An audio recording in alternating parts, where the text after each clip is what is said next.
Welcome to a very special episode of CineCraze. Today's episode is long in the making, a bit of an epic, but definitely worth it. We're going to delve further into the filmography of Mr. John Putch, specifically his Route 30 trilogy.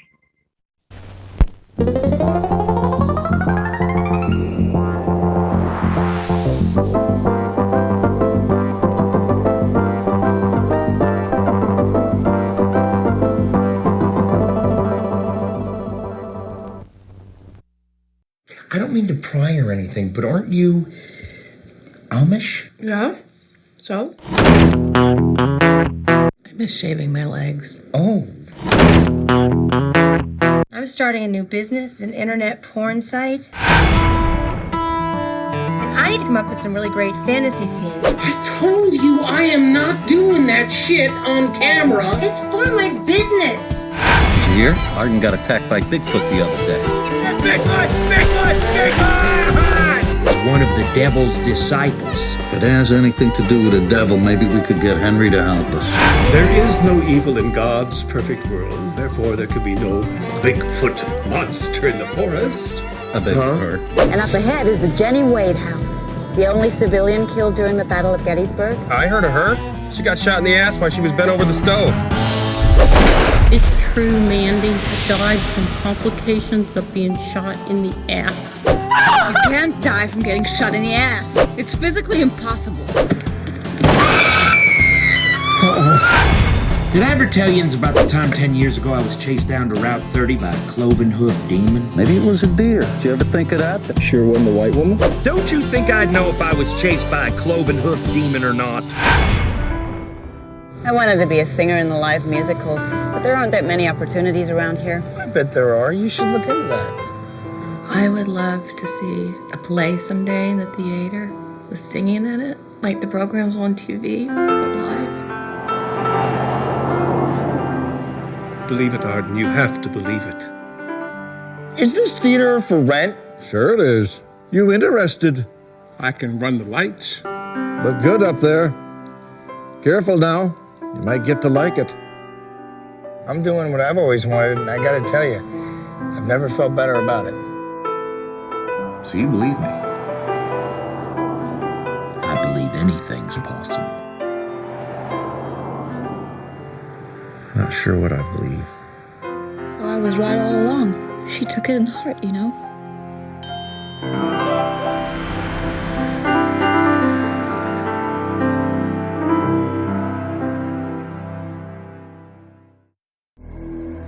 I seen her once on this very road. About the same time of night too, so it was. Tonka tonka me! A long time ago in an easterly state, Tonka ponka chi! the leaves having fallen to their wintry place, a little-known hamlet in this mountainous space was host to great intrigue. What is it? Shh. A mysterious case. I was told of an ancient Indian curse. On a dark country road one November at night, the strangest of strange began to take flight. Well, I ain't never seen a ghost before.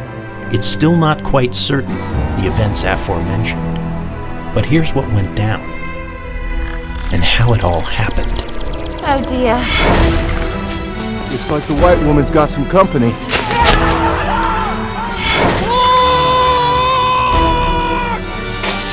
That, folks, is a bona fide extraterrestrial. So what about the white woman? She's been haunting this area for generations. Don't you see what happened here tonight is historical? Dork, do something! Need a hand here? We've got something not of this earth.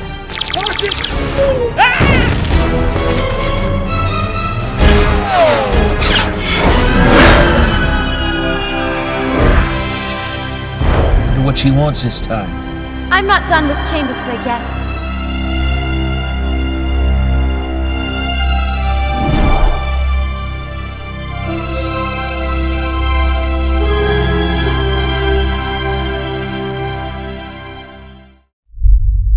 There are no pictures of my folks in my photo album. I'm talking like a tax man from DC, and I met this beautiful girl who loves me. Is that all? No. I feel smarter. It's time to come back now, Glenn. Back where? And why do you keep calling me Glenn? Because that's your name. Sorry, miss. My name's Torque. It is with heavy hearts that we gather here today to bid farewell to one of our dear friends. Most of you know him as Rotten Egg, but his given name was Walters. How did you pass away? Everyone wants to know.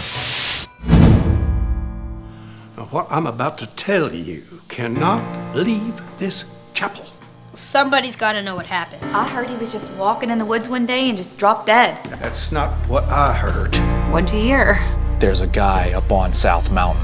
He's a recluse. They call him Hatchet Jack.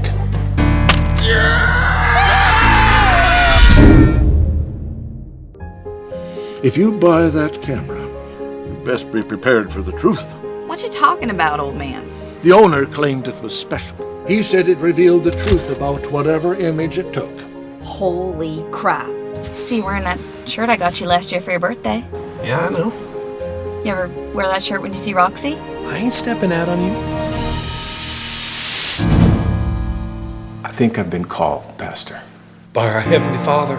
No, by the government. You feeling okay? Did you know you were speaking German? Nein! Nein, aufhören! Ich befehle dir aufzuhören! He's losing it, folks! Don't let anybody find out about your secret. You're special, Glenn. You really love a Torque's life? Get your arms in the air, put your hands where I can see them. My memory's a little rocky lately. How's the arm? Having any trouble? I do not have a bionic arm. Don't tell anybody, but I've been seeing him in my dreams.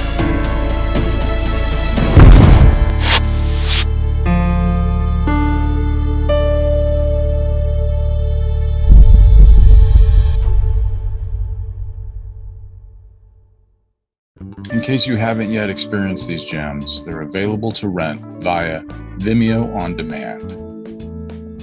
Hopefully, our little retrospective here with the Trilogy's cast and crew will give you a clear sense of just how much fun everyone had and how important these experiences have meant to them.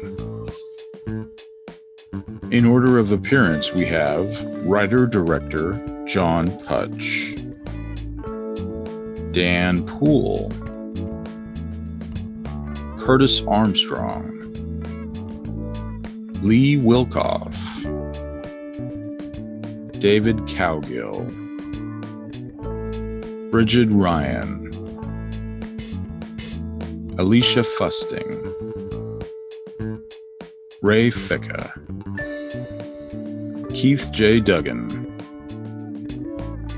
Christine Elise McCarthy, Noah Applebaum, Robert Romanus, Katie Rail, and a special surprise guest.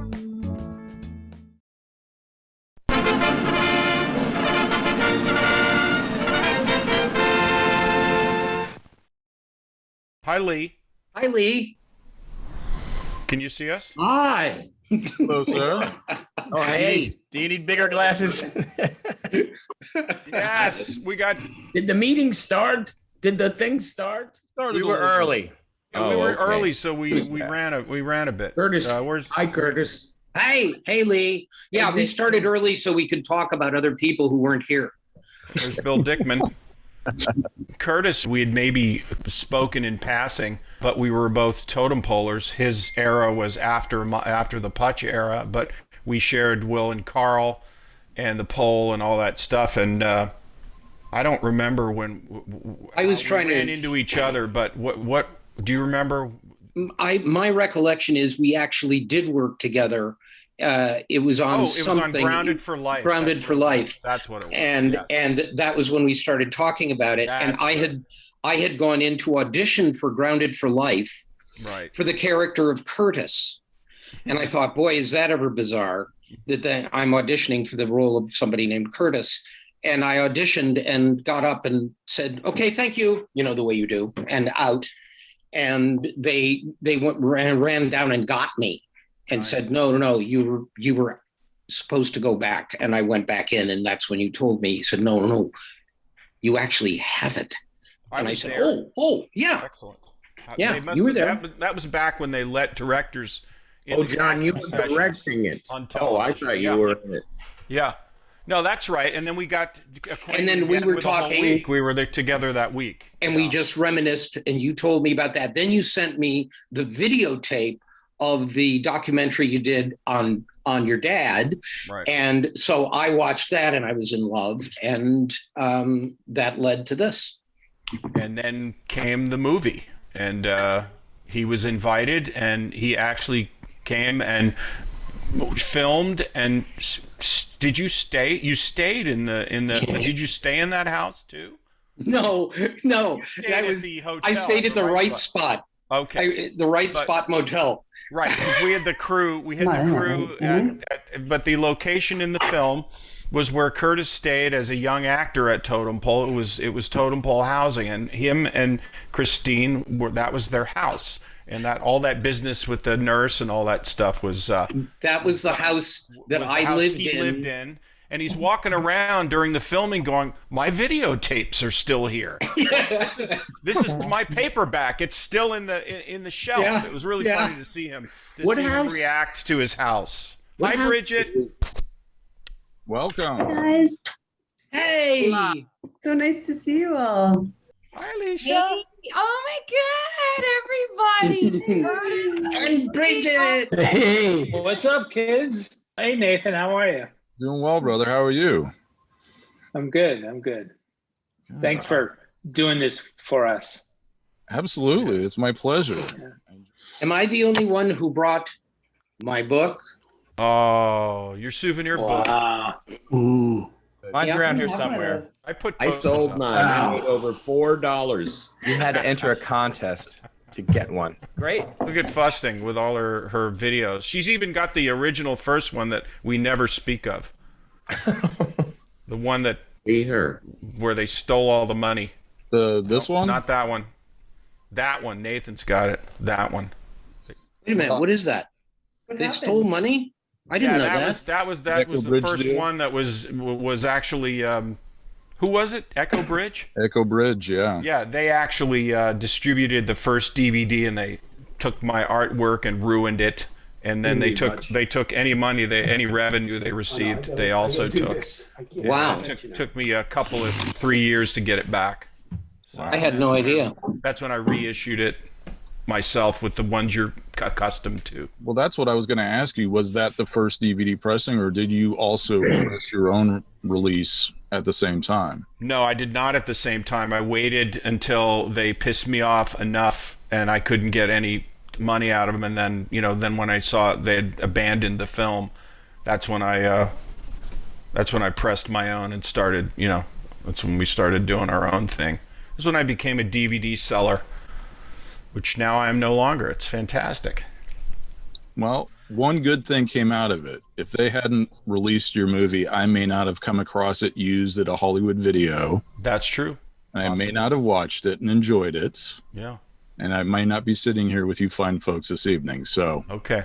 Thank you. Well, you know what? It was worth that 25,000 I must have lost to those assholes. Not. Wildly serendipitous. Coming up this weekend would be the anniversary of Putchapalooza weekend.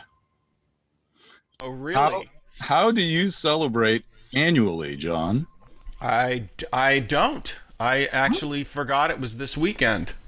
That was 21st, yeah. That was a Chambersburg screening, I believe, where Dan Poole was lost in front of the theater, as I recall. Lost? You were standing in front of the marquee and you said, "I'm lost. I'm looking for Chambersville." Oh, well, remind me, what's Putchapalooza? One of the screenings, I don't know, I think it was 2. Maybe it was 3. I don't remember. Yep. It was 2. Yep. You were there, Curtis. Okay. We were in Chambersburg. I believe you were there too, Lee. And we had that rubber chicken reception upstairs. And Mayor Pete made a speech and gave me a plaque and deemed the weekend Putchapalooza weekend. It was an order. What do you call it when a mayor makes a decree? Decree, yeah, something like, yeah. And that's the point. The points goes to Lee. Thank you, He gets Lee. those points. Yeah. I'll take Paul Lynn, please, to block. Does anyone have a Paul Lynde impression while we're here? Anyone? Lee. No Paul Lynde impression? I'm not doing it. I don't have my pants on. That's close enough. I'll take it. Right. We'll allow it. Did they give you a key to the city for that, Patch? Yeah, I remember it was a plaque. I don't think there was a key. Maybe there was a key. I know it was a thingy, and I might have it scanned. It was like some little proclamation. That was silly. That was a fun night. I remember Curtis sitting on and Dave was there too, and I think everybody here was there. Curtis was sitting on the edge of the stage in the Q&A, cross-legged, like this. Curtis answering all the questions, like with the biggest smile on his face. And I just loved. I loved everything about these movies. I am an unabashed fan, and I love everybody's work in it and how it was done. And every time I watch it, and for those who came in after I've already babbled before we started recording, I was saying that Route 30 was one of my pandemic watches this past year or so, and it just makes me so happy. And everybody's work is so fine, and I look at it and I go, "How the hell did you shoot this thing to look so beautiful? It looks beautiful. It's just an incredibly." It's wonderful, and I have a special affection, obviously not just for Totem Pole, but for Chambersburg and for that area in South Central PA, and so for me, I'd spent a lot of time there before then. I just love it. I love everything about it. I love that you love it, and that's a nice compliment to Mr. Duggan, who had very little to work with each time we made. It's phenomenal. Well, you made sure of that. He did, but it was a team effort, Curtis and everyone else. Like, we came there and we were like, it was like Thanksgiving weekend that lasted for 30 days or 20 days or whatever it was. And we're all here together. We're in this beautiful location. Let's, we had a great script. We have a great director, obviously. Let's make a fine, film. And it came so easy. We'd all get up together, we'd have breakfast. Okay, let's go shoot scene 6. All right, great, let's go. Make sure you wear your orange jacket. And we'd all meet out by the van and go. It was, Keith, I'll tell you. Make sure you wear your orange jacket because we don't want to get shot in the woods. Right. The right. deer hunts. Exactly. Hey, Keith, I'll tell you my introduction to the production. So JP and I had met at a film festival, and he invited me up, and he said, "You're gonna help work some crew." I said, "Yeah, you got it." And he said he was coming into town with his SUV, or you had a Sprinter van, I think, at the time. But he said, I didn't know how big the production was going to be. And I met him outside of that, the housing they use for Totem Pole. And he slides the van door open, and he takes out a hand truck, and on it, he has like plastic bins, file bins, and they're zip tied to it. And he says, "How do you like my sound department?" And I'm like, I love it. It's amazing. Sound card, yeah. Yeah, it was awesome. That was sound card 1.0 that David turned into. And then Dave Cowgill built the greatest sound card of all time by the time he did number 3 and The Father and the Bear. Where is that sound card, by the way? Patrick has it. It's over. He uses it. He's the keeper of it right now because I had to get rid of my storage. So yeah, he's our sound man, Patrick. The scouting for 2 was especially eye-opening, if you remember, John. I just remember how cold 2 was. Yes. We were so cold. Yeah. That was so cold. Oh, those nights at Ed's. Oh my God. Yeah. Huh? Those nights at Ed's especially. You were talking about putting on an orange jacket, and I think when I think back to playing Mary, I think that set the bar for being cold for me in life, because I was so cold that whole time. I was frozen. And I remember everyone putting on their jackets, and I was like, what does that feel like? It was just a eye-opening kind of cold that winter. Because you were wearing basically a deerskin bikini? I was very scantily clad. I was. I was going to say, you and Alicia had to suffer the most during all that. Wow. Yeah. Wait, Ray, do your impression of Lee when he's cold. Okay, we're going to set up the shot so everybody I'm really cold, John. John, I'm really cold right now. Okay, we're everybody quiet. John, I'm cold. Cold, John. That me? John. I'm not feeling very well today, John. I'm just letting you know. It is a very cold day today, John, and we're shooting this movie. He's like the first base coach, this stating the obvious. First statement of it's Tuesday and it is 30 degrees, John. What time of year was that? Was it the cold January? Part 2 was December. And, it was December of 2010, Yep, and right before the holidays. it was the coldest December on record at the time, and it was so cold, Cowgill's eyeballs froze. No kidding. Kind of reiterate what Curtis was saying is I've been on a lot of locations. I've never had as much fun as I've had on any of those films, and especially the first one when I joined, I was like, holy shit, this is how this is supposed to be done.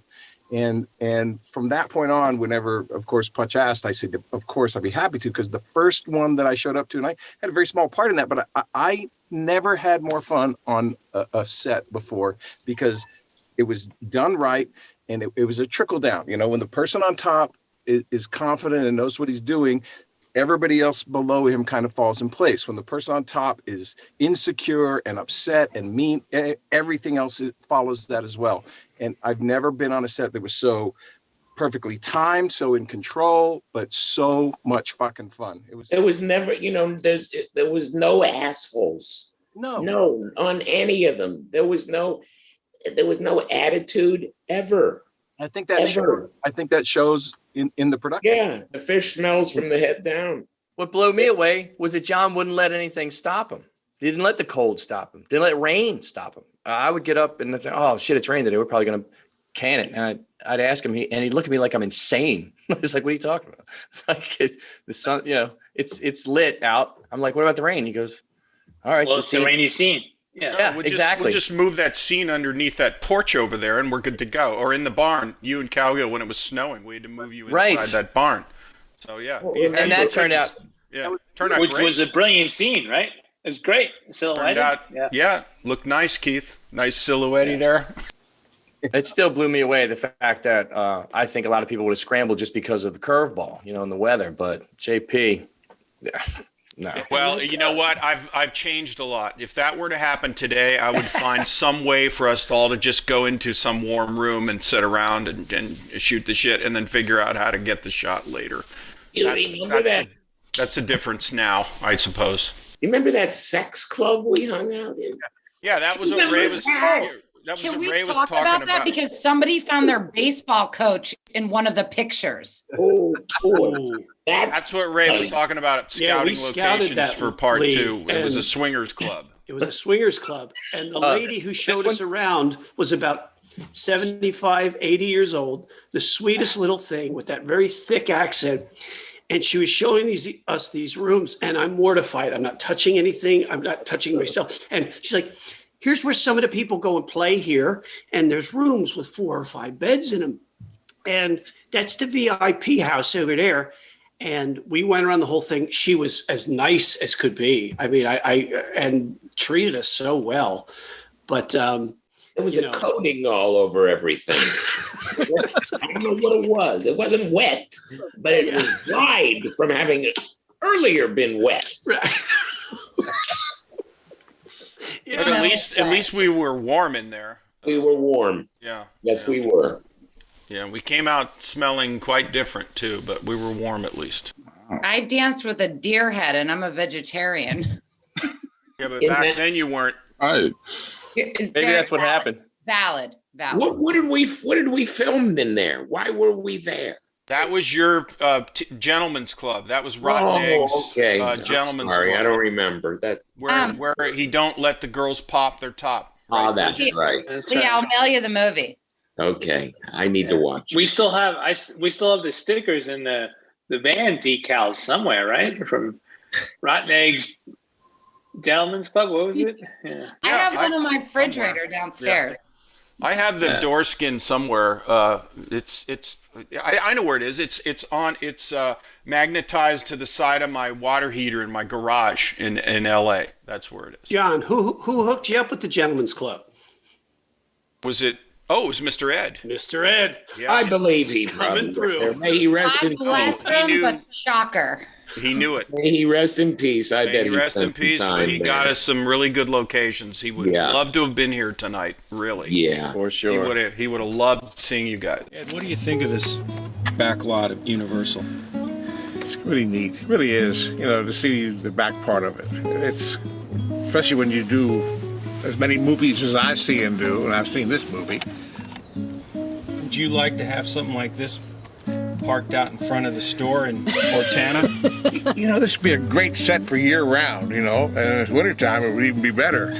But take all those damn Christmas trees down and put this up there, and I can play the Grinch. I see it. It's a different world. It truly is a different world. Hi, I'm Jamie Rose. I played Dot in Route 32 and G-Woman in the final film of the Route 30 trilogy. I'm so sorry I can't be with you all tonight. I had such a magnificent time shooting in Pennsylvania. I know all of us in the collective did. I want to thank John Putch for writing these amazingly zany, charming characters. And I'd like to give a special shout out to our Mr. Ed. Thank you for the laughs and the love and the peanuts, wherever you are. Well, I hope you all enjoy tonight and have an, as G-Woman would say, awesome time. Ed sold more movies than anyone. Yeah. Yep. Yeah. Oh, here comes Dickman. Oh, love it. Oh, there What it has is. Dickman got? What is it? Local man son. Brings down. It's a movie prop. Now, do you have the snow globe? Let's see a snow globe, guys. I do. Now, that would be impressive. My bedroom. You know what? Curtis? No? I just last week finally threw away my Mr. Ed snow globe because it was sitting right here, right on my desk. It has been here ever since, and it has been leaking steadily for about a year. We're gonna have And to every get once in into a while, I'd mop up, what all of this oil, and there was no way to refill it. And finally, it got to the point where I had to let it go. But I knew I was going back. Yes. And which I'm doing in 2 weeks. And when I do, the first thing I'm going to do is go to Mr. Ed's and get myself a new snow globe. And my kids touched mine so much that they touched the signature off the bottom of it, but you can still see remnants of the signature. Oh, Dickman's got one. Bridget, yours looks a little yellow. It's a little yellow, guys. It's a little yellow. Made a trip cross country, hon. Yeah. Yeah, it went a really long distance. Like I need another one of these. What is up, Route 30 Collective? Over to the totem pole. Kevin M. Horton here, aka Cletus. No, Brenda, I'm not stepping out on you. Just out touring, doing stand-up comedy all over the country. Everywhere except for Harrisburg, because there ain't no talent in Harrisburg. Hope you enjoy the picture. Give John a big hug for me. Hope to join you at the cottage for some yings and wings soon. See yins later. There was a film festival in my hometown of Oxford, Ohio, and it was like in its first or second year or something like that. And Putch brought Mojave there and gave his "fuck Hollywood" rant as kind of like an aside. A seminar. Yeah. So a couple of my buddies, we had just finished our first feature that we had just sort of, filmed. However you make movies in Ohio, doing what you have to do. And here was this guy who was an established, director in Los Angeles saying, "Oh yeah, you guys are doing it the right way. Everything that I've done to date has sucked until Mojave Phone Booth. Most fun I've ever had. Let's keep doing that." So there was just a little bit of that synergy out of the gate, which was awesome. And then obviously I was thrilled to get a call a few years later to join the merry band of pranksters and jump on for Route 32. Chicky was supposed to speak Italian, and I knew that Apples spent time in, where were you? Brazil or Argentina? Costa Rica. Costa Rica, yeah. And he knew Spanish for some reason. So Chicky became a Spanish speaking character, and we were able to retain that joke, of him, the night the aliens landed under Mr. Ed's elephant, that he started speaking Spanish. That's really funny. Yeah, it came out funny, really came out funny. And he's get some of the biggest laughs in that movie. Sí, los dulces están ensartando sobre los hilos elásticos. Su esposo se puede llevarlo todo el día y después usted se puede mascarlos por la noche. ¿Me entiende? Así. We got a few jokes in with the subtitles too. Así es, Dickman. Es un pichazo de elefantes. We got to take advantage of subtitle humor as well. Lee, how far back do you and John go? And did you know him while working on Eleanor, First Lady of the World? No. Did I know him then? No, I didn't know him. Eleanor, First Lady of the World I played, I think, a reporter, and John's mother, Jean, played Eleanor Roosevelt. And I didn't know John then. Do you know what year that came out, Nathan? I believe it was 83. 82. 82? John, did I know you? I didn't know you then. The answer is we didn't know each other then, but we didn't know each other then. We met in the mid-'80s. Mid-'80s. And then Lee worked on a short film that I did called The Walter Ego. And he played Walter Reardon, and that's where we met and started doing stuff.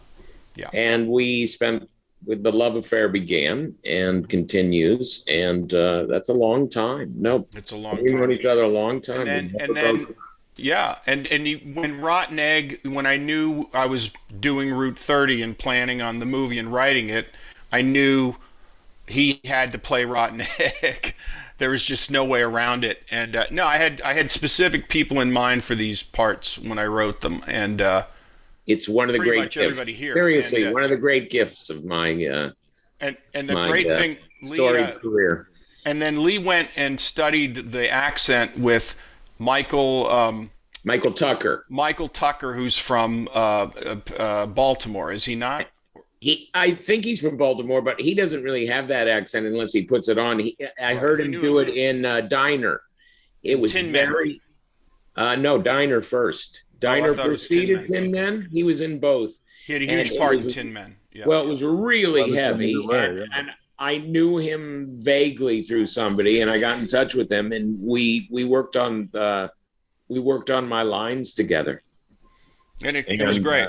And, some great sound bites from Rotten Egg in that film, the first one. Boy, don't you know if I'd been chased by a cloven-hoofed demon or not?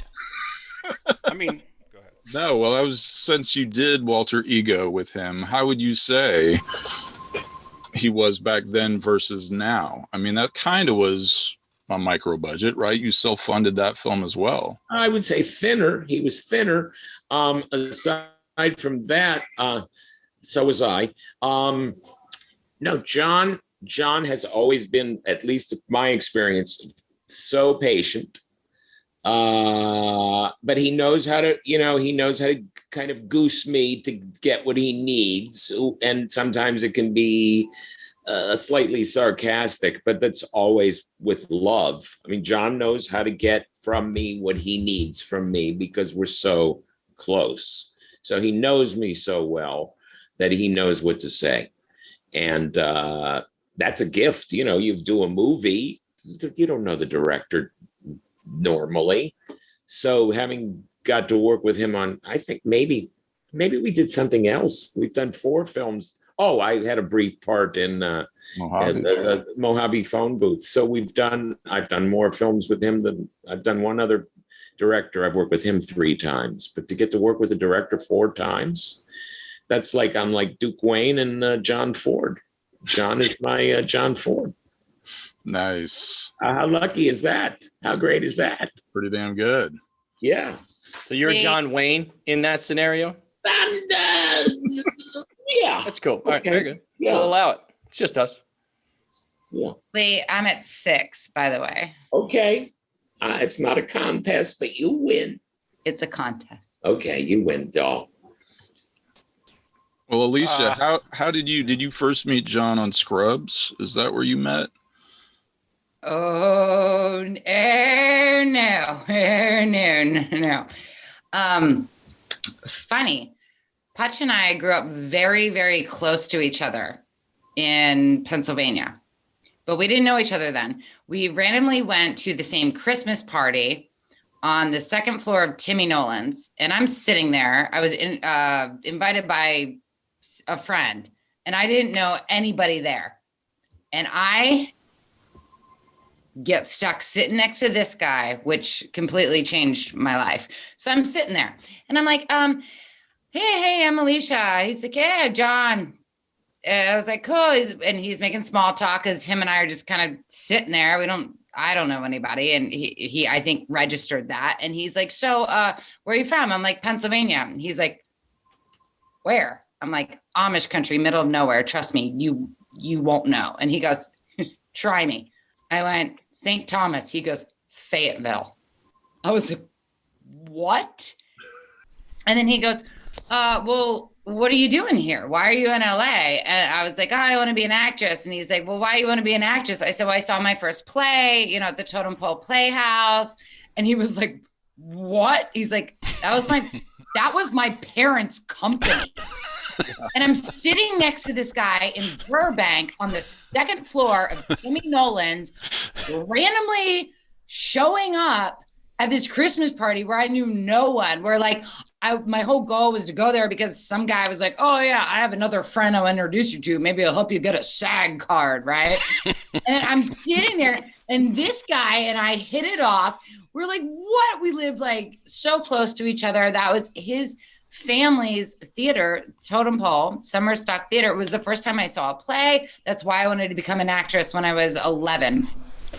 So we start having these talks and then he's like, well, what are you doing now? We keep in touch then. And he tells me he's doing this movie in Pennsylvania, where we live. And I said, look, I'll work for free. I don't care. I want to be a part of this. This is my hometown. I love everything about you. I'm in. Moving forward. And then, and then he slid, as Putch says, slid me in. So I played Dan Poole's wife. I was just doing PA work on the first one. Then he slid me in as Dan Poole's wife as well and got me on camera, which was awesome. And then the second and third one, he gave me bigger roles and also made me an associate producer on the third one. And then Father and the Bear, which was awesome because I know the locals, so I could get them geared in, and we found locations together. And I referred to Alicia as my executive assistant on the first movie just for fun because I used to see that credit on movies and I never understood what it was. So I adopted the executive assistant title for Alicia, and then with each movie she just became so invaluable and did a lot of the work that I didn't want to do and I was grateful for. And she's, did basically what a first AD would do and a UPM and a, associate producer. So that's where, and it'd be weird doing it without her. And coincidentally, that person that put us together at that Christmas party also put Keith Duggan and I together because it is the guy who wrote and produced Bachelor Man, which is where I met Keith. So. That was the freelancers Christmas party we had. That's we used right. to have these Christmas parties in LA for people who were not originally from LA, and we used to all get together just to put people together. And there it was. It happened right then. There we were, and that's what was his name? That was Rodney. Remember Rodney? Rodney. Yeah, Rodney Lee Conover. Yeah, sure. And that's how I met Keith, and that's how I met Alicia. Pretty fun. And we've never been in. Whenever John would say, okay, we're going back to Chambersburg or Pennsylvania, Von Fusting is always there, you know what I mean? Well, Alicia's always there. And which is great because, I know her mom, I know her family, I know everybody there. Yeah. And, we used her family's house. We used her dad's truck. We ate lunch. Several locations were provided by the Von Fusting family. It was fantastic. Yeah, and I wouldn't just have Alicia come work on the movie just as a a PA and not put her in it, because that's part of the manifesto. You can't just be doing one thing on these things. You gotta have a hyphen it. And I have like an actress standing there, like I gotta put her in there and use her. Do something, yeah. Yeah. So I mean, that's just. I've never read And I was grateful, and What's that? my first scene doing That's it, right. like I had this awesome scene with Curtis, Christine Elise, and Dan Pohl as my husband, and I'm like doing this, and Putch is like, do a spit take, and that was like my moment. That was my moment that catapulted me into 2 and 3 for bigger roles. Like I really knocked that spit take line out of the park. Copy that, Tiger. And that was Great so scene. we did a lot of alternate jokes for you, I believe, at the table too.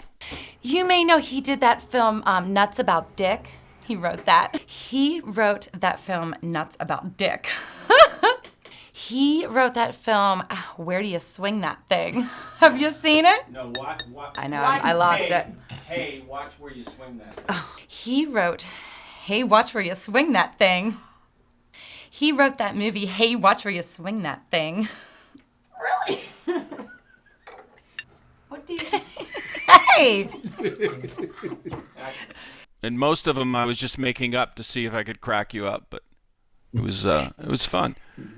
Yeah, that was fun Dan's stuff. hilarious Very in that much. film too. Yeah, Dan Poole with blonde hair back then. Oh yeah. And I love how you sneak the scripts over a couple days later, and then you just run across the yard, sheepishly. Oh, speaking of Christine, here she is. What? There you go. Yes. All right. y'all, here I am. Yay! Yay. All right, Christine, hurry up, jump in, answer one of the questions. Give me one. Okay, all right. Do it, Nathan. By Do the it. way, Get her. Christine, I met you a few years ago at Texas Frightmare Weekend. Aha. Yeah, That was a great weekend. yeah. And I believe you're filming Chucky series right now, and the news broke at that time that there would be a series, so it's full circle for me. Okay, good. Yeah, news hadn't broken that I would be involved. So, but here I am on day 13 of a 14-day quarantine. So, Wow. What was your experience like on Mojave phone booth compared to Route 30? it was the same for me. It's a family adventure. So, Putch has great taste in people and great taste in actors, but and people is the more important thing because not everybody on a set is an actor. So great taste in people is important too. And yeah, so for me, it was the same experience in that it was, I walked in trusting it entirely and I wasn't disappointed. No, I'm the first one to talk somebody out of it. So, everybody knows that, hey, you don't have to do this, but this is what we're going to do, and you'll be taken care of, and you won't have a bad time, and you won't be treated like it's work. It'll be like fun, and that's really all I can offer. And plus, I know everybody. I mean, these are all my friends, so it's sort of easier to... I have an obligation to be a host, not a boss, and especially on these movies, because I don't want it to be like work, and I don't want it to feel like that. I'd rather it be just a bunch of people goofing off, and having a good time. And that was part of that was the whole edict in the manifesto was if it feels like a job, we need to stop what we're doing and change it. And no, we never had to do that because I don't suppose it did feel like a job. I hope it didn't. It didn't to me. It never felt like a job. Yeah. We were just farting around. We were making a home movie, one of my home movies, and I really appreciate everybody being in it and helping me make it. We were doing stuff before you were you were a teenager, I think. Remember that thing you did Alone? I think it was called Alone. Mm-hmm. That's the first time I'd worked with you, and you were young. We were very young, in our early 20s. Yeah. And then I think then we did a Mojave phone booth. We did a couple of Royal Oaks movies in between. Yeah. You were in Tychus, and you were in something else you were in too, and then you're in Bachelor Man, yeah, and Valerie Flake and Bachelor Man, and Jesus Christ, I have my whole career is. It was always a treat seeing you in these films, Bob. Oh, Like whenever thank I'd see a John Putch movie and I'd see Bob Romanus in there, I was like, yes. Oh, thanks, man. Appreciate that. Yeah. Money in the bank. And of course, we know Bob's a great musician, and a lot of his music has made it into these movies, including Route 30. And it was about a place to learn about the things you really ought to know. A place where you can grow. Yeah. And even others. I was telling Nathan about Valerie Flake, how that's right. One of your tunes made it into Valerie Flake, as well as your face when you know, the fun bartender guy.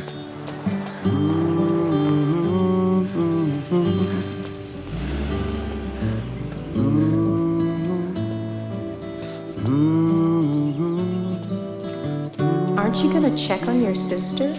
So the difference between the two for you, Bob, you were a local in number one, and then you played the Dick the alien hunter in number two.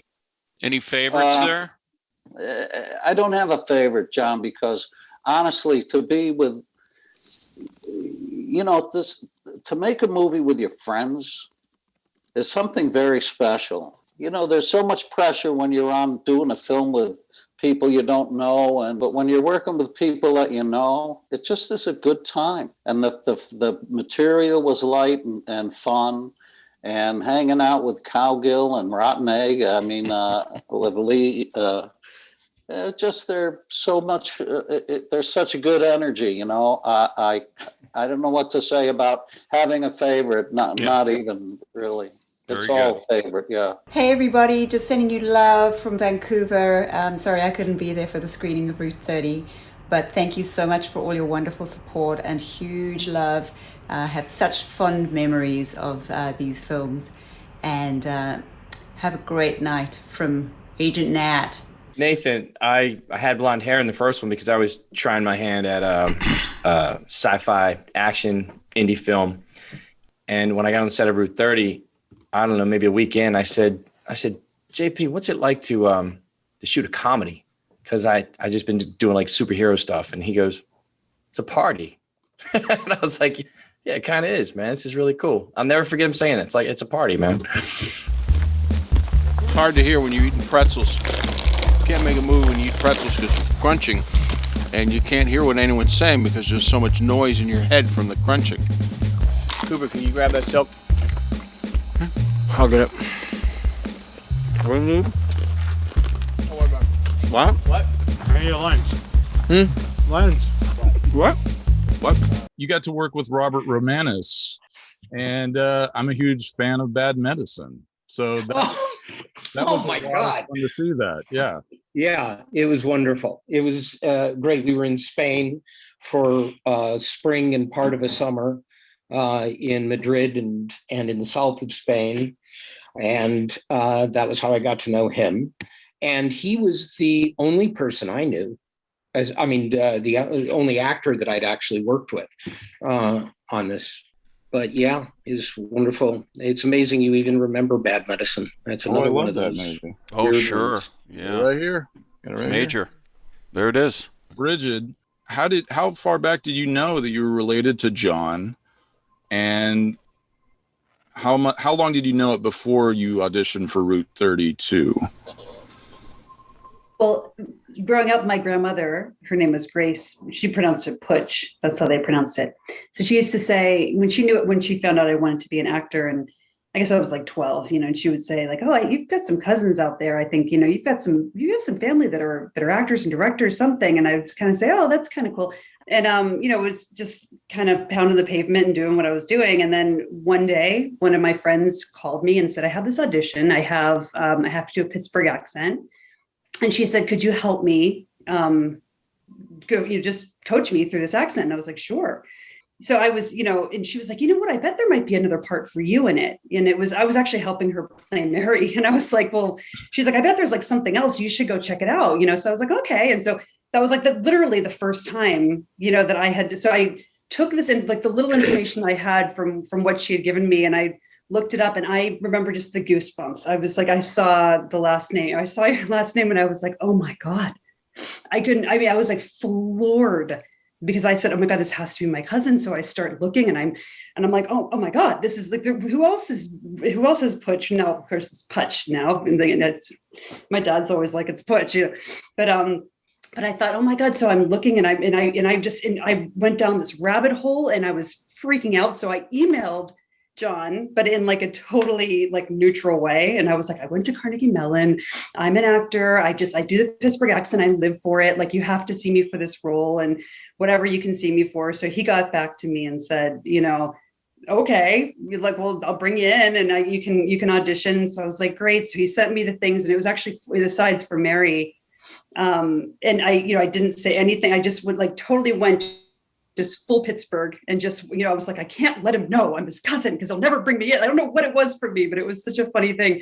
So I worked so hard on it and I got in there and I remember just in the room after I'd done it, I felt like I really sort of nailed the audition. And then I was like, by the way, I'm your cousin. I just kind of just like, it was like it just kind of came out of me. And what a funny moment. He was like, I'm sorry, what?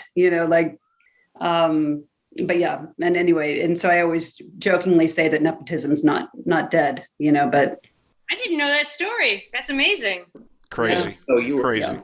Bridget was so ready for every single scene. She was 10 steps ahead of everybody. Because I remember the first day we shot outside the club, it was kind of the finale scene outside the club, or one of the first days I was shooting. And John said, can you pick Bridget up? And Bridget's like, do you want to run lines? And she said the first line. I said, oh my God. Okay, say that first line again. I'm going to come back with it. I got mine. But she was so prepared. And you had a heavy load in that film. And you were prepared for every single scene. 10 steps ahead. It was wonderful. Thanks. A spectacular accent too. I mean, it's the whole performance is hilarious. It's wonderful. Yes, Mary. What's your philosophy on us girls popping our tops? Come on now, Mary. Because thanks to the management, it ain't allowed. Shut up, woman. I'm sorry, what was that? Oh, you heard me. No pop toppy. No poppy? Mr. Cowgill, sir, what was it like having your son in the fold on the third film? Come out of the shadows, David Cowgill. You're muted. I know. I was fucking with you. Oh, you were messing. It was nice, it was very unexpected. And when he got the invitation, he was like, I don't know. And I go, come. I go, drop what you're doing and come. Do not hesitate. And I'm so glad we did. We got really close on the shoot, but he loved it. He was like, is this his first set he'd ever been on? He's not an actor. Wow. He was like, oh my God, is this what you've been doing your whole life? Is this how you've been making a living? I was like, not even close. Not even close. I go, this is special. This is different. But he said, that was the most fun. He goes, you guys you just like friends. You hang out and you laugh and you joke and then you start rolling. He said, I can't tell when you're rolling and when you're not, because it was awesome. He loved it. He was so impressed. He couldn't believe how much fun it looked like we were having. I said, well, they're not all like that. Unfortunately, yeah. Yeah. That's great. Yeah, it was awesome. I loved having him there, and it was great to have him be a part of it. It was so much fun. Hasn't seen him since, though. Oh yeah, I wish I could. I wish you'd touch base with me again. John, can you have another movie for these two, please? Yeah, when are we going to have a reunion or something like that? We need to, after COVID, we need to get together. Yeah. So speaking of screenings, Ray, you've hosted a couple, have you not? At the Totem Pole? Correct. Yes. I did a 5-year stint as artistic director of Totem Pole, and we had a bunch of screenings. And in fact, I think you could probably do screenings of the trilogy in Chambersburg, Fayetteville, Gettysburg for the next many, many years, and people will still come. They really do embrace the films, and they have this wonderful ownership of them. They see their houses, they see those great shots of their area, which, John, except for two had the winter, but John shot in those great seasons. So the people come, it's their film, and it's, wow, I don't know of anything better to have all these people say, This is our film. I've seen it 15 times, and I'm going to come again, and thank you for showing it. My favorite memory shooting Route 33. Probably shaving half my beard. That was totally ridiculous and absurd. I mean, you guys see it for maybe 90 minutes. I had to walk around with it for 2 weeks. You want to get some funny looks? Go to Sheets at 10 at night with half a beard. Yeah. Or just go to Sheets at 10 at night. Probably get the same looks. Whoa! Wow, surprise. Wow, that's cool. Hi, Katie. Hi. Hi. It's and Katie Rail. When the auditions for Mean Mary in part 2 were done, Katie was one of the only online auditions that came in from New York. And so she read for Mary and did a great job and was actually wearing almost the identical Halloween costume that we ended up using in the film. And when Bridget got the part, I contacted Katie and said, we're doing this down in PA. Would you want to come down and just meet some nice people and get to know some people and get to be part of the group in this, thankless role of Cousin Trudy, who drives up at the end and hugs Bridget and, who's been looking for her the whole time. And she said yes, she would. So she came down and became bonded to everybody. And then part 3 came, and there was something for her to do more in that, and that's how she came to us, and we love her. Yeah. Even though I got brought in late to the party as Trudy, the only thing I can say is in developing Trudy, and I became deeply fascinated. I am deeply fascinated that Putch is so good at being so interested in human beings and what's interesting about them, that when you show up to these movies that he makes, you're not really working, and it's some kind of other layer of like show business DNA that he just has in the fabric of himself, that he knows how to do that. Like I remember he was like, well, I have this role, it's like written for you and like it's perfect, and then I get it and he's like, it's like Trudy is goth. And I was like, what? Like, no. But he was like, no, you don't play goth. Like, trust me. And just a level of trust that I don't know, I think is really rare and special. You guys remember when we shot the scene by the alien spaceship? I think almost everybody here had to be there. And we shot the one side, and then when we did the reverse, it snowed. Mm-hmm. And it just kept snowing. And John just went, and everybody looked at John. He went, turn it back around. And we had to shoot the other side again to match the snow. Even I wouldn't have let that go. That one was one I just could not explain away. Right. Had to do it. I apologized. So your resignation was just hilarious. You're just like, God.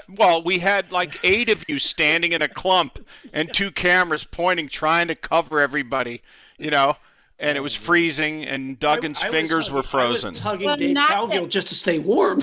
But it made us go really fast, and we did everything in one take, and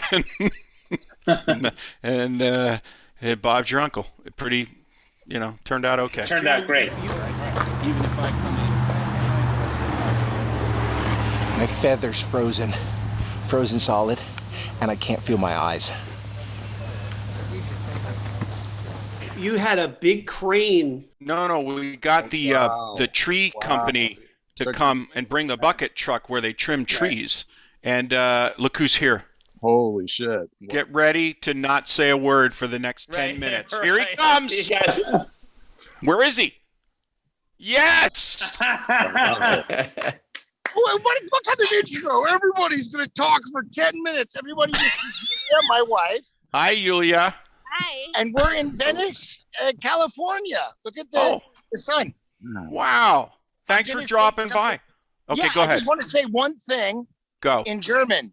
The sun is scheint, aber ein bisschen kalt. There you go. Does that check out? And yet it's cold. What does it mean? It means the sun is shining. Yeah. How is everybody? Individually, I want everyone to tell me how they're doing. I love how you spoke in German the same way David DeLuise talks. I love it. Yeah, exactly. The inflection was the same, everything. Cal Gill, was that really German? Did he really say anything? Yeah, he said the sun is shining, but it's cold. I'll be Yeah. damned. I know how to say. Dr. Schorn. that. Cowgill speaks German. Cowgill speaks German. That's why, yeah. Oh, yeah. John, is that your bedroom? Who, me? Yeah. No, this is my little office up on the hill in Maine, away from the house. Yeah. Oh, I wish I want to come there. Okay. But So it's like, just give us some notice, so we can, get out of here. All right, David, you probably have to go, but anything you want to say about Route 30 that Nathan might not know how to ask? well, one of the things that happened was I thought I'm going to be more serious. I'm going to do something because it's John. He wants me to be, and I felt like my character was based a little bit after your father, so I was taking it very seriously. And then I was trying to act with Dana Delaney and be professional. And John pulled me aside and said, "DeLuise, what are you doing? Where's David DeLuise? I don't know what happened. Where are you?" And I was like, "Oh, I'm here because he wants me to do me." And so I went back in and I did a take where I was like, "Excuse me, but did you just say fuck? What'd you expect? He snuck up on me. But I don't mean to pry or anything, but aren't you Amish? You're smoking and drinking, but what about the Amish?" And that was in the movie. So that was one of my favorite. I mean, everything is the best when you make a movie with John Putch. Am I right? All right, this is not Let's Pat John Putch on the Back podcast, okay? Listen, I'm not patting you on the back. I'm just telling you that when we all get to work together, it's fun. It's a good time. Sometimes it's not so much fun to make a movie, Yes, that is true. Well, I don't want to talk for any more. Like 10 minutes is up for me now, right? You're at like 2. I didn't know this was happening, or else I would have put on makeup. You look good. I don't believe you leave the house without it. All right. I just wanted to jump on and say hi. I love everyone, and I hope everyone is healthy and safe. Great to see you, buddy. I miss you, DeLuise. Nice to meet you, Mrs. DeLuise. Thank you. Nice to meet you too. Bye. Bye, you guys. Bye. Bye. Love you. Bye-bye. Zoom bomb. He actually brought a ray of sunshine. That's awesome. Look, you know what? I have to go, guys. Bye, Curtis. It's great to see you. Wonderful to see you all. And I just love this, and I love that we all got together. And thank you, John, and thank you, Nathan. And thank you, sir. You're all wonderful, and thank you. Thank you. Honey. Good night. Bye. Thanks for being here. Night. Hello, everyone. You might remember me from Route 33 as the very talented actor who portrayed the piano teacher. I worked with a co-star that I'm proud to say was one of the very best I've ever worked with. I'm talking about the kitten, of course. Well, John hasn't mentioned it, I'm sure, but there's going to be a Route 34 in which I am the lead actor. In fact, I'm the only person playing in the movie, except for my new co-star, who is right here. You can see she recognizes talent as well. So in part 3, since Rotten Egg faked his death and Jocelyn's in the hooskow, what do you think happened to Junior? Was he just too distraught and he had to skip town? In part 3? Why wasn't he in part 3? Is that what you mean? As Junior, yeah. As Junior, I see. As Rotten Egg's, second banana. Yeah, what happened to him? Who was Junior? He was your sidekick in part 2. He was the coonskin cap, Ray Ficca. Remember? Oh, right. In part 2, you were Junior. Junior, yeah. And we had that scene with Christine. Christine, right at the beginning. Play a realtor? Did you play a realtor? I did. Yeah, we've shot that somewhere outside some building downtown. We were gotta tell you, square in Chambersburg. Ray and I made sweet love. That's right. Oh, what was the Wait before Agent Roy. What were we trying to arrange? Well, we're trying to figure out where the new gentleman's club's going to be. Oh, Yeah, and Jocelyn was gonna take you on some real estate tour, right. and she takes you to the jail, and you say It's a titty bar, not a titty penitentiary, for criminy sakes. And she says, So you're making a strippers behind bars theme or something? I can't run a titty bar in a place where they used to hang people right outside the window. It's immoral. that was really funny. That the day Christine had a cold, and so they couldn't really kiss, so we had to do some other shenanigans. But oh my God, that was so funny. Well, that was so Nathan, funny. I'll get to your question, but I have to say quickly, I'm the first scene in Route 32. I'm working with my musical theater idol. And so, and Lee, while they're setting up the scene, we're down the square in like a souvenir shop or something like that. And Lee was very kind. He's gonna talk to me, and he says, we had met before once. And he says, so what do you do at Christmas time? I said, what kind of, okay. So I told him what my family does at Christmas time. I like Christmas time. I'm Jewish. I like Christmas time though. And that's right before we shot the scene. I said, that's an icebreaker.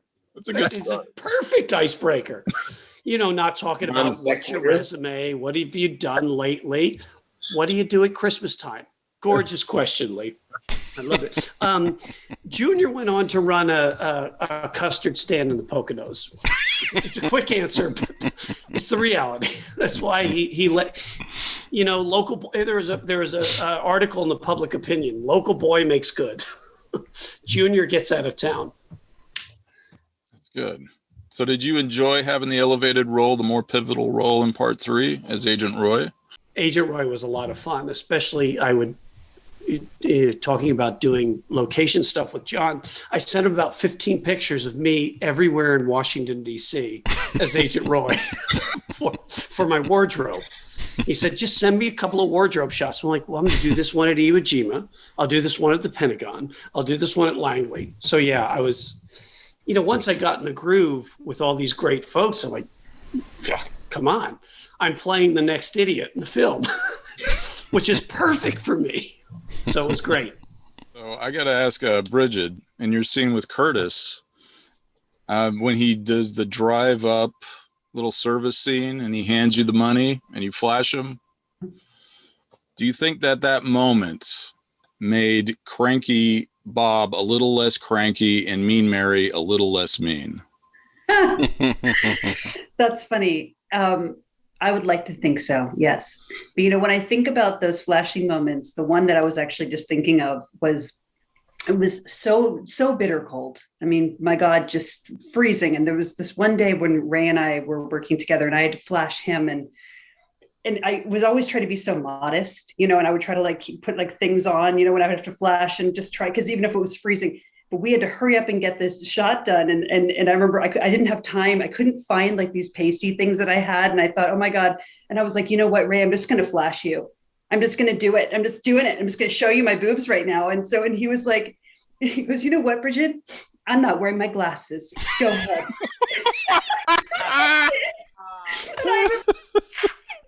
Doing it, and it felt so good just to be like, here we are, just get this scene done. It was a very funny memory for me. Cute. Yeah, that's hilarious. I know. And I asked him after, I was like, could you see a little bit? Because they were in good form that day, but it's an opportunity lost, but it's a gentleman moment, I suppose. But really, I never wore glasses. I gotta wear glasses. No. That made me laugh. Oh. Yeah. So out of all the movies you did with John Keith, what are the traits that you've taken away from these that you've employed in your other productions? Oof. Well, I hate to say it is, I don't need as much equipment. You could do it for less, and definitely moved forward in other projects I've worked on and done things with less, because you don't need them. Let's capture the moment and fill in, give them a little key light and capture the moment. Let's just make sure we could photograph this scene and see the people, see their expressions and what they're doing. But let's not try to change the atmosphere. And I brought that through countless jobs now, Today is we're going to do a little casual tech scout. And for those of you who don't know what a tech scout is, we go to each location that we are able to gain access to and walk around and stare at things and point and do a lot of this and a lot of that and a lot of this and there's a whole lot of pointing, and like motioning that happens on a tech scout. It's very important to know how you're going to motion and point and check watches and scratch chins when you shoot the movie, especially a low-budget movie like this. I will say this about you, Duggan. When I was there on the porch with Natalie Bolt. Natalie, yeah, that was a great scene. And I was like, I just don't look good looking down like this. So and I tend to as an actor, I'm shy naturally. So I tend to pull my chin into my neck and do this kind of thing. I go, it doesn't look good. If I do that, tell me to stop doing that. And you fucking did every time. I'm so grateful to you. You're like, girl, chin up. Chin. So I was very grateful for your taking me seriously and saying, keep your chin up out of your fucking neck, old lady. So I bust your balls because I love you.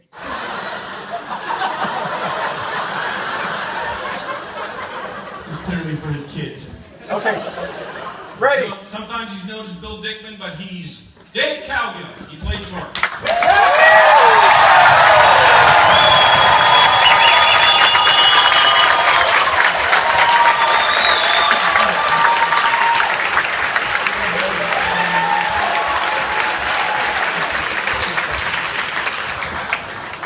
So, David, got to ask you, how did you envision your character going from the first film to where he ends up in the third film? Had you any inkling how this could have ended up? None whatsoever. Honestly, it's until I got the script from Putch. We didn't discuss it. We didn't talk about it. Did we? Did we ever have a discussion about Torque? No, yeah. I might have come over and told you, hey, this is what I'm thinking of doing to you and Jackie while we were eating or something. But no, not really. It's like bang, and I was like, oh my god! And by the way, and I loved how everything tied in. By the last one, where all these stories that were just kind of out there, all had tie-ins from the very beginning, and I was like, I thought that was so clever. I definitely could not have come up with that. That's why I'm not a writer, but it was just, in my opinion, it was just so tied in so well. And because I honestly, I thought, how's he going to do this? How's he going to make all this happen? And it was beautiful. It was beautiful.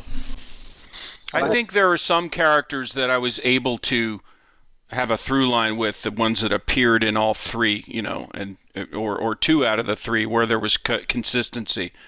Rotten Egg and Torque, and I know Stickle was in heavily in 2 and 3, but I think Lee and Dave, they're the through line, are kind of the through line. But one of the reasons Dave became Glenn Cheevers and turned out to be, a CIA guy who had an implant chip and was pretending to be Torque all these years was a way to explain why he was so stupid. In the first movie, he was literally a grown man behaving almost like a teenager.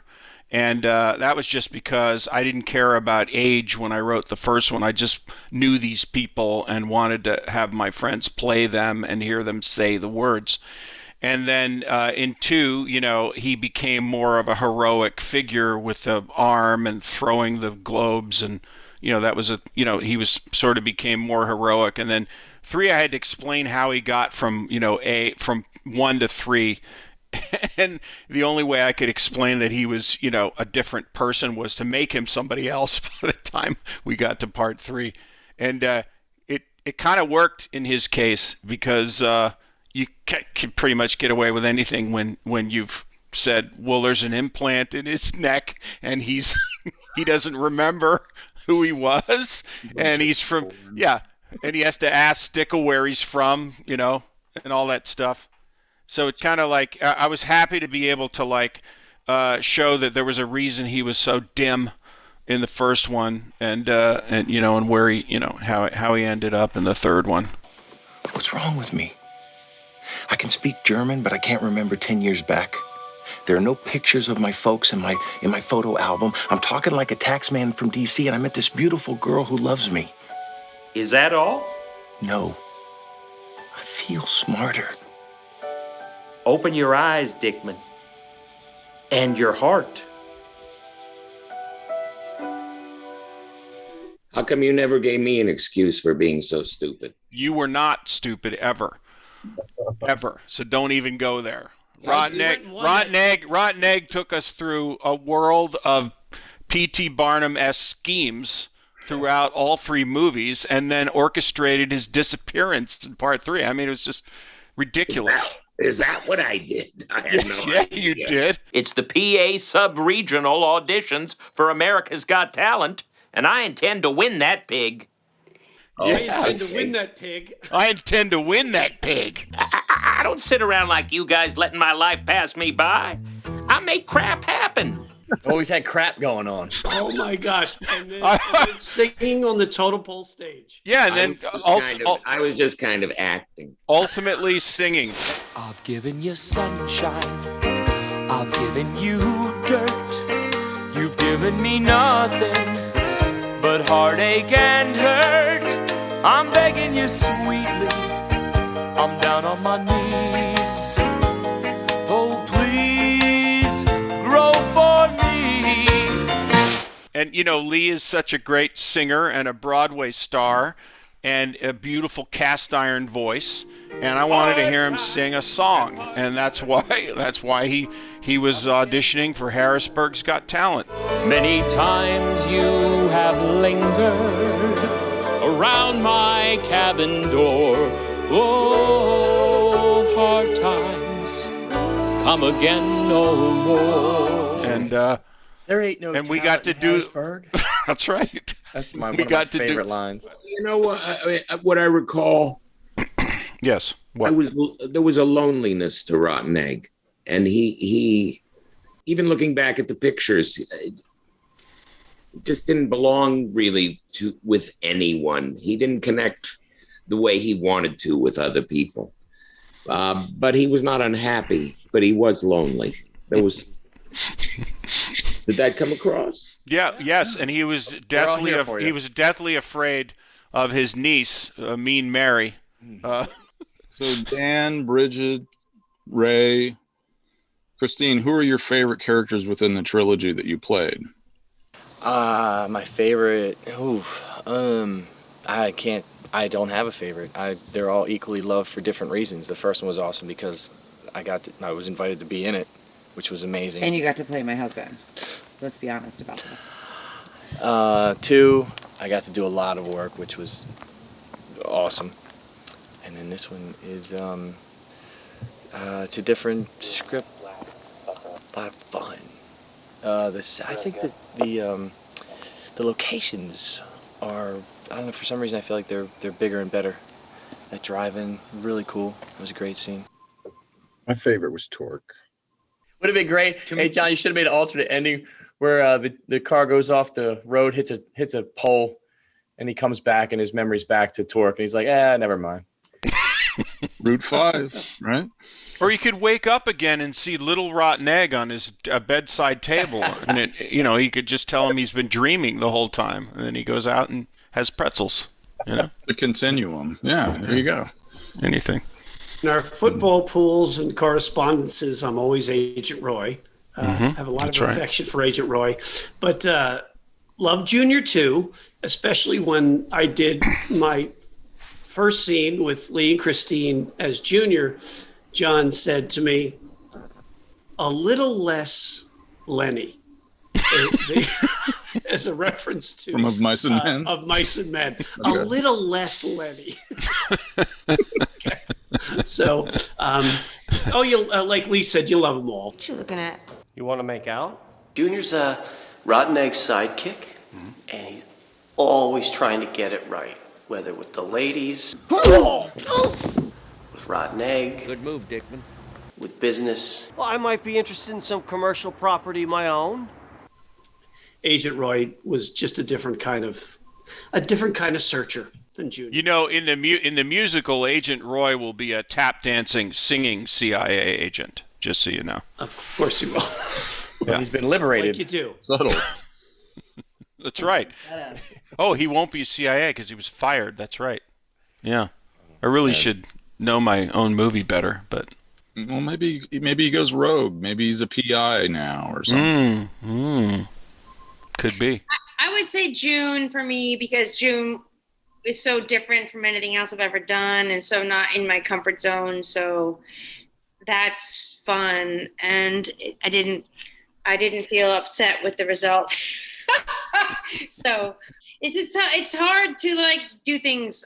I'm not the most trained or experienced actor, and I kind of do things that fall in my wheelhouse, and that was not even that far outside of my wheelhouse, and still it terrified me. So and I felt good about it. So, and I wouldn't have done it for anybody but John. So You were great. You fucking nailed it, killed it. So funny and so sweet. And that was just such a tender relationship, you and Natalie, actually. I was in the Curtis thing too, but the whole thing was just so sweet. Well, that's what you do, bitch. You do sweet. Yeah. I met Dan Poole through Christine. We know. That's right. I was introduced to Dan Poole because of Christine. Indeed. And Dan Poole, what were the first words I said to you? Well, I have to frame it in how I heard because we went to this incredible film festival, the Waterfront Film Festival in Saugatuck, Michigan. And that Christine is a programmer at. Oh, my God. It was so fun and cool. And they and at one point, I came out of the pool, and there's Christine standing over top. And she's like waiting for me to come up. And I come up out of the water, and she goes, Dan Poole? And I go, yeah. She goes, I think your video fucking rocks. And I go, thank you. And then she's kind of marched away, I think. I was like, 1, 2, 3. And boom, there's this kid in a Spider-Man suit flying across the rooftops of Baltimore. And he's made this Spider-Man fan movie. I'm sitting there in the audience watching this kid, and I'm amazed. Not only is he making this movie with a VHS camcorder from back in the 90s, he's using the onboard digital effects in the camera to create neat stuff. He's figured out he still frames half the screen, and it's like a still frame of a building. And then he like turns the camera over and they go over to another building area that he can run across, and he crawls across the top of the building, and it makes it look like he's crawling up the side of the first building, which is the still frame. So when Route 30 came around, I was absolutely thrilled that I could get Dan Poole involved. Just overall, what does the trilogy mean for everyone? Incredibly unique.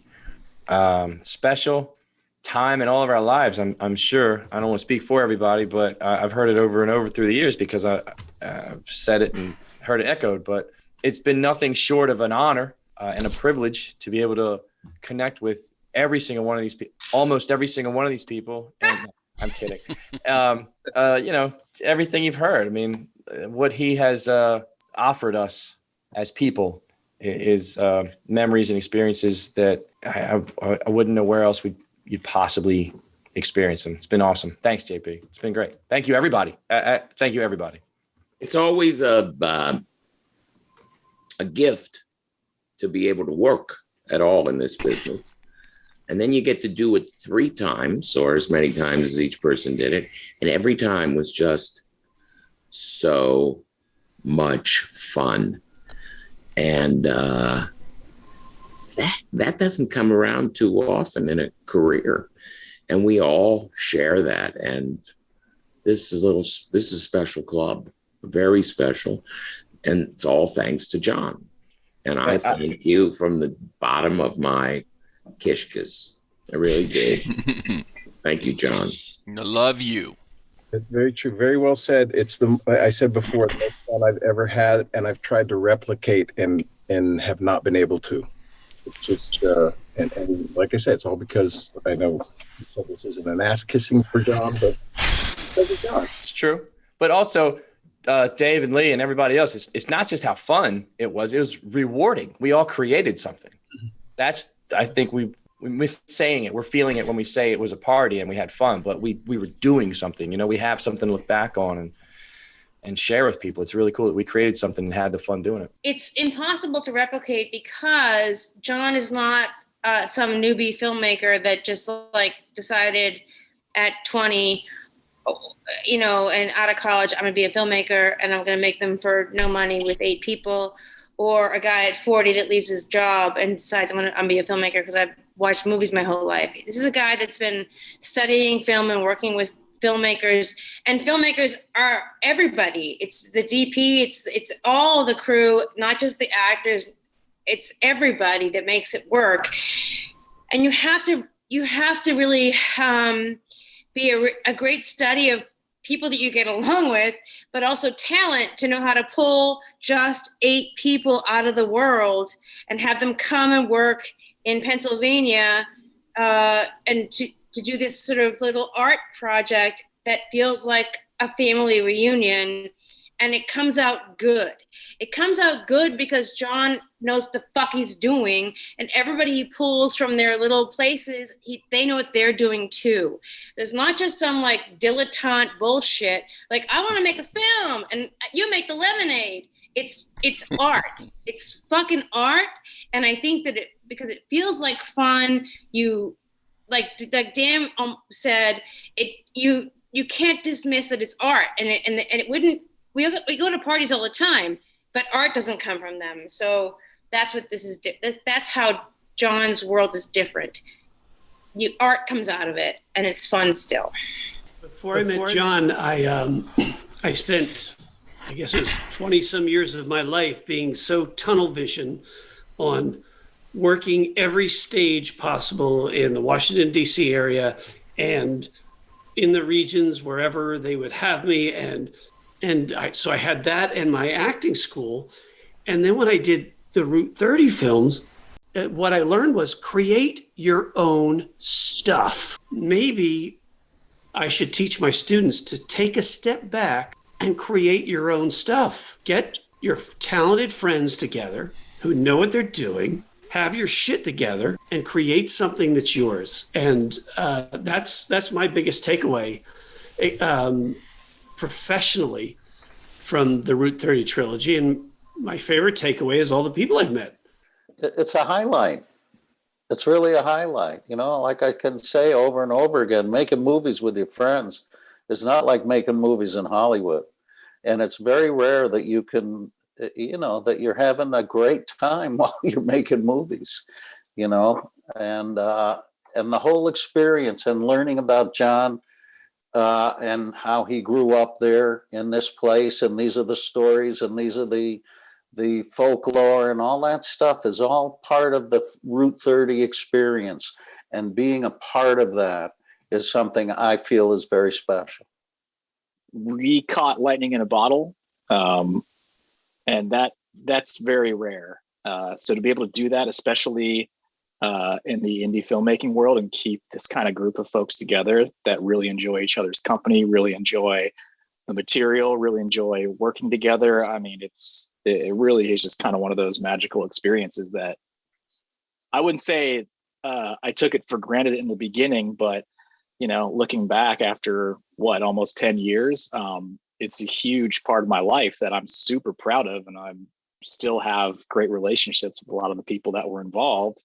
That's kind of what it's all about. Or even being in a big hit, honestly, you know, and being in a hit movie, it's fun, it's nice, you know, but being able to have this experience is something totally different, something else, you know. I want to say, I think what does mean to me, the trilogy? Well, it allowed me to freely create, make decisions, and do, you know, paint the painting, as it were, without somebody telling me what to do or how to do it or why aren't I doing it. And so number one, it was that. And number two was like, I love that it's a place to gather with a bunch of people that I respect and admire and do something fun together, hopefully. And if no one sees it, that's okay. If 500 people see it, great. And in our case, more, maybe 5 to 10,000 people have only witnessed or seen these movies or know anything about it, and that is just great. I don't feel it diminishes its importance in my life and anyone else who seems to get it. And I love that whatever this leave behind is with these movies, I am so proud to have made them, even if no one's ever heard of them or will ever see them. It is so important to me, and I like looking at it years later and thinking about what kind of boy or man I was at the time making them, and what kind of person I have become since then. And it's all just old guy looking back kind of thing at this moment. But I love that it happened, and I love that that it happened with you people, and that's what it means to me. It's kind of just, I like it. It's comforting. John, thank you. You made us all friends. Yes. Like, how would I be friends with everybody in this picture? Fun and randomly. Awesome. Yeah. Oh, I just think it's fascinating that Nathan hasn't really told us what he thinks of the movies. Oh, I dig them. I dig them. He's an objective viewer. Yeah. I've never set foot in Pennsylvania, so I could come to it from a different perspective. No pretense about it. It's just a fun time, and it's like you're hanging out with your old friends. They're not vanity pieces at all. Right, exactly. Yeah. I'm glad about that. Very glad about that. That's it, man. All right. Thank you all for joining me this evening. Thank you very much. Thank you, Nathan. You're the best. Yes, thanks for getting us all together. So good to see everyone. All right. Same here, man. Great Stay well. Great to see Bye, you all. friends.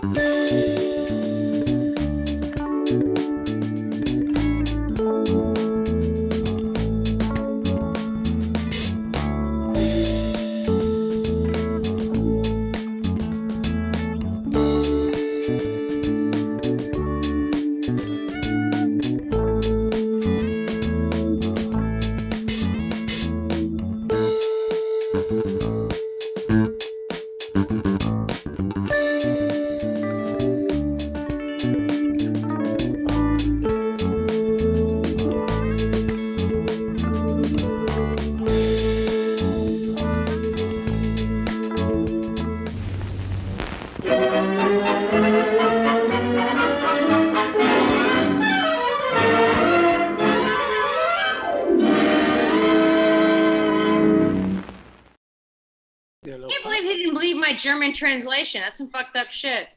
I did German for 4 years in high school. That's a very important note for this podcast. I missed that. I did German for 4 years in high school. I want you to make a very important note of that.